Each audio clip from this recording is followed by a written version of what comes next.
Isang masayang araw sa lahat ng ating mga mag-aaral na magagalang, mababait at mga mabubuting bata. Tuloy kayo sa ating panibagong episode ng inyong aralin para sa GMRC Grade 6. Ang ating aralin para sa unang termino, ika-6 na linggo ay sariling pakikipag-ugnayan sa Diyos bilang indikasyon ng pananampalataya. Para sa ating unang sesyon, narito ang ating unang gawain. Tuwing nakikita mo ang krus, ano ang unang pumapasok sa iyong isipan? Okay, pwedeng pagdarasal, pwedeng pananampalataya, no, pwedeng pagtitiwala sa may kapal at napakarami pang iba. So, ating pag-uusapan ang relihiyon, gabay sa espiritualidad at pagkatao. So, bawat isa sa atin ay may kani-kanyang relihiyong kinagisnan. Ito ang tumutulong sa isang tao upang mapaunlad o mapalago ang kanyang espiritualidad at personal na relasyon sa Diyos. Ang paniniwalang ito ang siyang ating gabay para tayo ay maging isang mabuting tao sa ating kapwa. So ating tandaan, ang ating relihiyon ay hindi dahilan ng pagkakawatak-watak, okay? Kundi daan upang maging mas mabuti, mas mapagmahal, at mas makatao. Marapat ding mamuhay ng may paggalang sa pagkakaiba-iba ng ating mga paniniwala. Hindi dapat maging hadlang ang ating paniniwala, ang ating relihiyon para tayo ay makipagkapwa-tao, no, ng maayos, ng makabuluhan, no, at matiwasay, di ba? At wala namang dahilan para tayo ay magkawatak-watak ng dahil lamang sa magkakaibang paniniwala sa ating relihiyon. So paano mo ba maipapakita ang paggalang sa relihiyon at paniniwala ng iba sa iyong araw-araw na pakikitungo sa kapwa?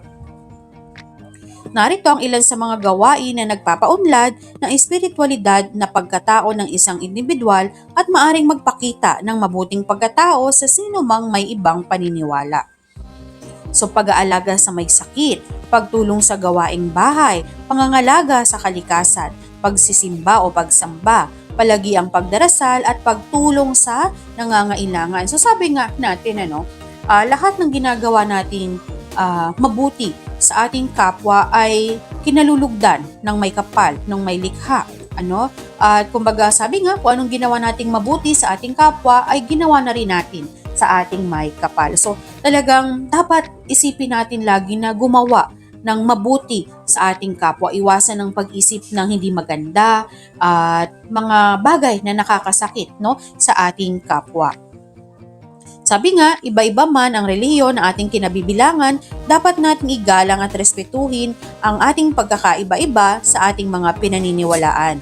Ito ang humuhubog sa ating pagkatao at aspetong pang-espiritualidad na nagpapaunlad sa ating pagkatao. Para sa ating pagtataya, so basahin at suriin ang mga pangungusap, isulat ang tama ko ang pahayag ay nagpapakita ng mabuting pagkatao sa pamamagitan ng paggalang sa iba't ibang paniniwala at mali naman kung hindi. So hahayaan ko kayong magsagot, no, ng gawain ito. So ito din yun, parehas lamang ito. Okay, at inyong tingnan kung wasto ba ang inyong kasagutan para sa ating pagtataya.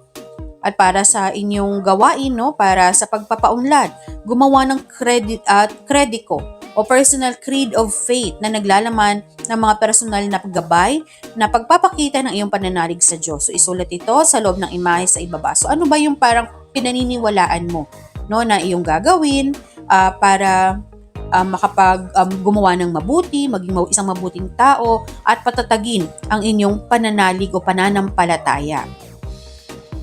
Para sa ating ikalawang sesyon, so tingnan nating mabuti, no? Anong relihiyon na mayroon ka? At ano ang inyong ginagamit na aklat? Biblia ba ito? Quran at iba pa upang magpuri sa poong may kapal. Ang espiritualidad at pananalig sa Diyos ng bawat tao ay may malaking bahagi na ginagampanan sa paghubog ng mabuting pagkatao dahil sa taimtim na paniniwala sa Diyos at sa mga salita ng Diyos na mababasa natin sa kanyang banal na aklat na Biblia. Napapaloob dito ang paghubog sa ating pagmamahal sa Kanya at nalinang natin ang paghahangad na magkaroon ng mabuting pagkatao. So, lahat naman tayo ninanais maging mabuting tao. Meron ba na nagnais maging masama? Hindi ba wala? Lahat tayo ay nagsisikap para maging isang mabuting tao. Wala namang nagnanais maging masama, no? at ito ay nag-uugat sa mabuting pakikipagrelasyon natin sa Diyos. So kapag tayo ay may magandang relasyon sa Diyos o sa ating pinaniniwalaan, sa may kapal, sa ating Ama, tumatatag no, yung ating pananampalataya at nagiging sanhi ito no, para tayo ay maging isang mabuting tao. No, kasi ang taong may takot sa may kapal, may taong may takot sa Diyos, kay Ama, ay hindi gumagawa ng hindi maganda sapagkat nandun yung paggalang at pananalig sa ating may kapal. Habang tayo ay lalapit sa Kanya, mas lalo tayong napapalapit sa kabutihan. Ayon sa kasabihan sa Ingles, godliness is next to goodliness is next to godliness. O ang kabutihan ay ang kabanalan. So yung paggawa natin ng mabuti, laging nagre-resonate yan, no? Ng ating pagpapakita ng pananalig at pagmamahal sa may kapal. Para naman sa ating pagtataya, magtala ng 5 o mahigit pang sariling asal, gawi o katangian na gusto mong baguhin o patatagin at isalarawan ang gusto mong asal o gawi o katangian na pinapangarap mo para sa sarili mo na may kaugnayan sa pananampalataya. Halimbawa, hindi ko ugali ang pagsamba. So ito yung ikaw ngayon. Ang pag-uugali ko ang pagsamba. Okay. So ibig sabihin, halimbawa, hindi mo ugali ang pagsamba. So ikaw yan ngayon. Ang gusto kong maging ako, gusto kong maging palagian na ang aking pagsamba o pagsimba. Yan. So parang ito yung mga bagay na parang ito yung mga bagay sa ngayon na gusto mong mabago, no, na may kaugnayan sa ating pananampalataya. So halimbawa, sa ngayon, hindi ka laging nagsisimba, hindi tuwing linggo ka nagsisimba o hindi ka sumasamba kada araw ng inyong pagsamba. Hindi lagi. Pero ano yung gusto mong maging ikaw? So gusto mo na sa mga susunod na araw, sa susunod na mga linggo, ay mas maging madalas na yung inyong pagsimba o yung inyong pagsamba. Yan. So gumuhit ka ng isang larawan na nagpapakita ng iyong pananampalataya sa Diyos at ito ay iyong ipaliwanag. Para naman sa ating ikatlong sesyon, tingnan natin no, yung mga larawan. Magbigay ng isang dahilan kung bakit mahalaga ang mga sumusunod. Bakit ba mahalaga na tayo ay nagdarasal? Bakit ba mahalaga na palagian tayong nagbabasa ng Biblia o ng inyong banal na aklat o ng Quran o iba pang ginagamit ninyo na banal na aklat? Bakit mahalaga no, na tayo ay nagsisimba o sumasamba sa araw ng ating pagsamba? At bakit mahalaga na nagdarasal o nagpapasalamat tuwing bago kumain? So ito yung nagpapakita ng ating pananampalataya sa Diyos o sa Ama o sa ating pinaniniwalaan. Ang pananampalataya sa Diyos ay isang malalim at personal na aspeto ng espiritualidad para sa maraming tao. So narito ang 5 halimbawa ng pagpapakita ng ating pananampalataya sa may kapal. Una, panalangin at pagsamba. Ang pagdarasal at pagsamba sa harap ng Diyos ay isang mahalagang bahagi ng pananampalataya. Ito ay maaring gawin sa pamamagitan ng mga ritual tulad ng pag-attend, no, sa mga serbisyo sa simbahan o panalangin sa tahanan. Diba, may mga prayer service tayo, no, yung ating ibang mga kapatid, may specific silang mga oras na yung ganito yung kanilang pagsamba o hindi man yung oras ng kanilang panalangin. Pangalawa, pag-aaral ng banal na kasulatan. So, ang pagbabasa at pag-aaral ng banal na kasulatan tulad ng Biblia para sa mga Kristiyano ay nagpapalalim sa pananampalataya sa pamamagitan ng pag-unawa sa mga aral at mensahe ng Diyos. So, kapag inunawa natin kung ano yung mga pangaral, no, sa ating banal na Biblia ay mas lalong lumalalim yung ating pananampalataya at mas lalo tayong nagnanais na maging isang mabuting tao. So, sabi nga dito, mula sa aklat ng mga awit, ang iyong salita ay ilawan sa aking landas. Pangatlo, pagsunod sa mga aral ng relihiyon. Ang pagsunod sa mga aral at katuruan ng relihiyon tulad ng paggawa ng mabubuting gawa, pagmamahal sa kapwa, at pagpapatawad ay isang paraan ng pagpapakita ng pananampalataya sa Diyos. So, kayang-kaya natin no, yung pagmabubuting gawa. Tayo naman ay laging tumutulong sa kapwa. Ito yung isa sa medyo mabigat, no, pagpapatawad. Kasi minsan, kapag nakakagawa sa atin ng hindi maganda, lalo na at malalim yung sugat na inukit no, sa inyong damdamin, aminin natin na hindi talaga ganun kadali ang magpatawad. Sabi nga, pwedeng makalimutan mo, no? Sabi yung forgive and forget. So pwedeng minsan mas madaling kalimutan, no? Pero mahirap magpatawad. May iba naman, ang daling magpatawad, pero hindi naman nila nakakalimutan yung ginawa sa kanila. So sabi nga, lalo na kapag masyadong masakit yung ginawa sa atin ng isang kapwa, itaas na lang natin, no, sa poong may kapal na bigyan ka ng tulong na para makapagpatawad. So yung iba, ginagawa nila, nagpapatawad sila para gumaan din yung kanilang pakiramdam. Para mas gumaan yung kanilang, yung baga para sa kanila. Mas magiging magaan kasi kapag marunong tayong magpatawad sa ating kapwa. So sabi nga, tandaan, gumawa ng mabuti, magmahal, at magpatawad. Ika-4, pagtanggap sa kalooban ng Diyos. Ang pagtanggap sa kalooban ng Diyos kahit na ito ay hindi natin nauunawaan o hindi natin gustuhin ay nagpapakita ng tiwala at pananampalataya sa Kanya. Minsan, 'di ba, o madalas kapag may mga bagay na nangyayari na hindi natin gusto, napakadali para sa atin na questionin, no, ang ating may kapal. 'Di ba? Bakit nangyari ito? Bakit mo pinahintulutan na mangyari ito? Maraming bagay na hindi natin kayang ipaliwanag kung bakit nangyayari sa atin. At minsan, no, hindi umaayon, bakit pakiramdam natin hindi umaayon sa atin? Parang ang minsan, bakit hindi sinasagot yung ating mga panalangin? Pero kung talagang tayo ay nagtitiwala, no, at nagmamahal sa Kanya, sa una, mahirap man tanggapin, pero kapag idinilog natin sa Kanya lahat ng ating saloobin, siya rin ang magtuturo sa atin, no, kung paano tanggapin ang mga bagay-bagay. Minsan nga, sabi nila, di ba, yung dinarasal natin ay baka higit pa roon ang nais ibigay sa atin ng may kapal. Kaya lagi tayong magpapasalamat sa mga bagay na ipinagkakaloob sa atin sa maliliit at malalaking biyaya. At huwag kakalimutan, no? Lagi na dumulog sa Kanya lahat ng ating saloobin. So sabi nga, hindi ang aking kalooban, kundi ang iyong kalooban ang mangyari. So ayon sa aklat ni Lucas, what thy will be done. Hindi ba? Hindi man natin naunawaan kung mga bakit nangyayari ngayon ito sa buhay natin, pero isipin natin na may mas magandang plano, no, ang may kapal sa atin. Siya lang ang nakakaalam kung ano ang pwedeng mangyari. Panglima, pananalig sa mga pagsubok. Sa panahon ng mga pagsubok, no, ang pananampalataya sa Diyos ay nagbibigay lakas at pag-asa sa mga naniniwala na mayroong mas mataas o mas magandang plano at layunin ang Diyos sa kanilang buhay. So, ito nga, lalo na yung yung kanina, yung tinatanggap natin kung ano yung kalooban ng Diyos para sa atin, no?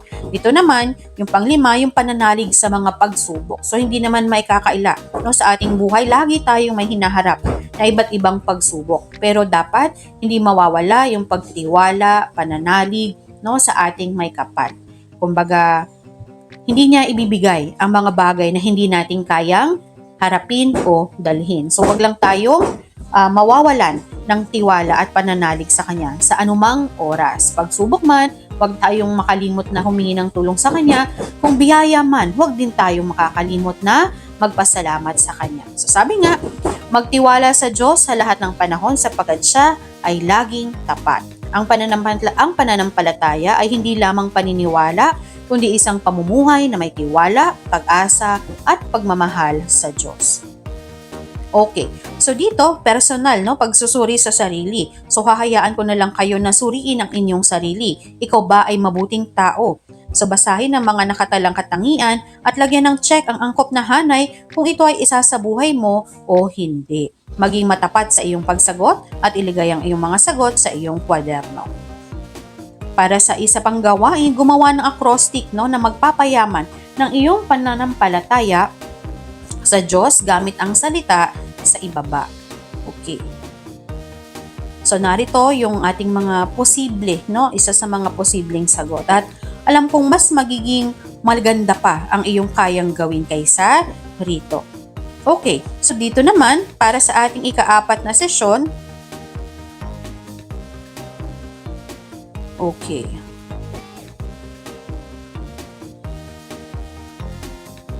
Ayan, so panuto, basahin at unawaing mabuti ang pahayag sa ibaba at sagutin ang mga tanong ng malinaw at kumpleto gamit ang sariling pangungusap. So may tatlo tayong katanungan. So ano yung pinapakita ng pananaliksik tungkol sa epekto ng isang relihiyosong komunidad sa tao? So ipinapakita ng pananaliksik na ang pagiging kabilang sa isang relihiyosong komunidad ay nakakatutulong upang maging mabuti, responsable at may malasakit sa kapwa ang isang tao.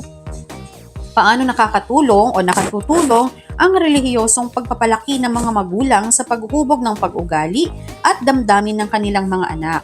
Nakatutulong ito dahil natututuhan ng mga anak ang tamang pag-ugali, paggalang at pagmamahal sa kapwa at pananampalataya sa Diyos sa pamamagitan ng magandang halimbawa at gabay ng kanilang mga magulang. Pangatlo, bakit mahalagang maipasa ng mga magulang ang mabubuting asal at pagpapahalaga sa kanilang mga anak hanggang sa kanilang pagtanda? Mahalaga ito upang lumaki ang mga anak na may mabuting pagkatao, may pananagutan at marunong gumawa ng tamang desisyon sa kanilang buhay.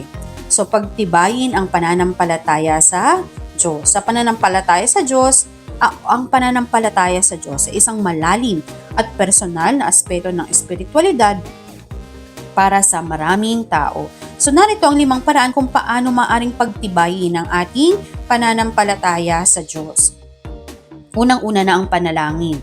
Ang panalangin ay isang paraan ng pakikipag-usap sa Diyos. Regular na panalangin ay makatutulong sa pagpapalakas ng iyong ugnayan sa Kanya at pagpapalakas ng iyong pananampalataya. Sabi nga, sa aklat ni Santiago, manalangin ng walang pag-aalin-langan. Pag-aaral ng banal na kasulatan. Ang pagbabasa at pag-aaral ng banal na kasulatan ay nagbibigay daan sa mas malalim na pag-unawa sa mga aral ng Diyos. Sa pamamagitan nito, mas mapapalakas mo ang iyong pananampalataya at magagabayan sa iyong buhay. So mula sa libro ng mga awit, ang iyong salita ay ilawan sa aking landas. Pagsama sa komunidad o pagsasama sa komunidad. Ang pakikisama sa mga kaibigan at kapwa Kristiyano ay nagbibigay ng suporta at lakas sa pananampalataya. Ang mga pagtitipon sa simbahan, pangangaral at pagbabahagi sa karanasan ng pananampalataya ay nagpapalakas sa bawat isa. Mula naman sa aklat ng Hebreo, huwag nating iwanan ang ating pagpupulong. Pagbibigay ng pasasalamat sa pamamagitan ng pagpapakita ng pasasalamat sa mga biyaya ng Diyos sa iyong buhay, lalo mong pinapalakas ang iyong pananampalataya. Sa bawat araw, isaisip ang mga biyayang natatanggap at magpasalamat sa Diyos para dito. So, yan, magpasalamat sa lahat ng bagay. Mula sa aklat ng unang Tesalonika. At panglima, paglilingkod. Ang paglilingkod sa iba, lalo na sa mga nangangailangan, ay isang paraan ng pagpapakita ng iyong pag-ibig sa Diyos. Sa pamamagitan ng pag-alay ng iyong oras, talento at yaman sa iba, mas nagiging buhay at aktibo ang iyong pananampalataya. Patatagin natin ang ating pananampalataya upang tayo ay maging mabuting anak ng Diyos at magdala ng liwanag sa mundo. Okay. So para naman, dito basahin ang tula at sagutin ang mga tanong, isulat sa kwaderno ang iyong sagot. So ang tula ay muhango sa mga tula ng Makata ni Herbert Fajardo. Okay. At para sa inyong pangwakas na gawain, magbigay ng 5 paraan upang mapaunlad ang iyong pananalig sa may kapal sa inyong pamilya at komunidad. At dito na nagwawakas ang ating aralin para sa GMRC Grade 6, unang termino, ika-6 na linggo. Maraming salamat at nawa ay inyong naunawaan ang ating aralin para sa linggong ito. Ako si Teacher Aisa, maraming salamat at magkita tayo sa susunod nating episode. Paalam!